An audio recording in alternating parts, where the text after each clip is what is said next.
झांसी की रानी लक्ष्मीबाई भारत की स्वतंत्रता संग्राम की एक महान नायिका थीं। उनका जीवन साहस, वीरता और देशभक्ति की एक प्रेरणादायक कहानी है। जन्म और प्रारंभिक जीवन। लक्ष्मीबाई का जन्म 19 नवंबर 1828 को वाराणसी में एक मराठी ब्राह्मण परिवार में हुआ था। उनका मूल नाम मणिकर्णिका तांबे था और उन्हें प्यार से मनु कहा जाता था। उनके पिता का नाम मोरोपंत तांबे और माता का नाम भागीरथी बाई था। मनु ने बचपन में ही घुड़सवारी, तलवारबाजी और निशानेबाजी जैसे युद्ध कौशल सीख लिए थे। विवाह और झांसी की रानी।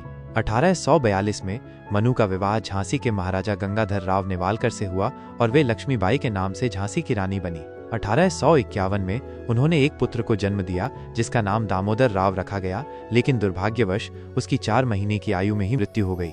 पुत्र की मृत्यु के बाद महाराजा गंगाधर राव ने अपने चचेरे भाई के बेटे आनंद राव को गोद लिया और उसका नाम दामोदर राव रखा। 21 नवंबर 1853 को महाराजा गंगाधर राव की मृत्यु हो गई।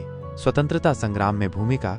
अंग्रेजों ने व्यपगत का सिद्धांत डॉक्ट्रिन ऑफ लैप्स लागू किया, जिसके अनुसार यदि किसी राजा का अपना कोई उत्तराधिकारी नहीं होता तो उसका राज्य ब्रिटिश साम्राज्य में मिला लिया जाता था। अंग्रेजों ने दामोदर राव को उत्तराधिकारी मानने से इनकार कर दिया और झांसी को ब्रिटिश साम्राज्य में मिलाने का फैसला किया। लक्ष्मीबाई ने अंग्रेजों के इस अन्यायपूर्ण फैसले का पुरजोर विरोध किया और झांसी की रक्षा करने का संकल्प लिया।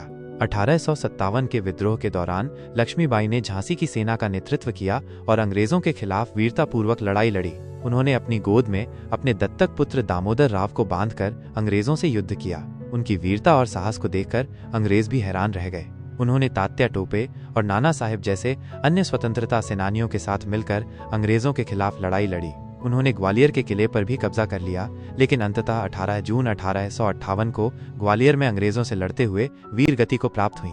लक्ष्मीबाई का योगदान। लक्ष्मीबाई की वीरता और बलिदान ने भारतीय स्वतंत्रता संग्राम को एक नई दिशा दी। वे भारतीय महिलाओं के लिए एक प्रेरणा स्रोत बनी। उनका नाम आज भी साहस, देशभक्ति और नारी शक्ति का प्रतीक है। उनकी कहानी हमें अन्याय के खिलाफ लड़ने और अपने अधिकारों के लिए खड़े होने की प्रेरणा देती है।